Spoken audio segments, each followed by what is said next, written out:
Hi, this is Garrett with Grading Reviews, and it is time for a review of the new 100 gecs album, 10,000 gecs. 100 gecs burst onto the scene in 2019 with their game-changing 1000 gecs album. They practically created the genre of hyperpop as they combined the stylings of bubblegum bass, ska, rock, and noise into a wild, wacky, glitchy, and crushing sound.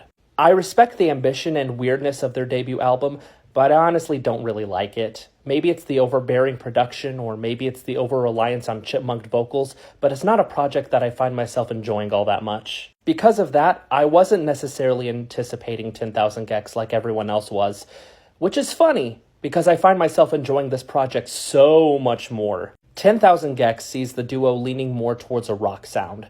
Sure, they have very similar drops and glitchy, hyper-poppy sounds, but there's more emphasis on pop-punk, nu metal, and of course, ska. It results in an album putting more emphasis on guitars as the main element of the melodies, which is a nice change of pace. The production is still as eclectic and as strange as ever, but I find the melding of styles to be much more cohesive and interesting here. Through all of that, you get some excellent ragers, like the bombastic Dumbest Girl Alive, the funky Doritos and Fritos, and the ska-y I Got My Tooth Removed. Then you have Billy Knows Jamie, which is probably my favorite 100 gecs song ever. It's a crushing track that sounds like a cross between Limp Bizkit and Pepper by the Butthole Surfers, all culminating into the harsh, pummeling breakdown that closes out the track. It's killer.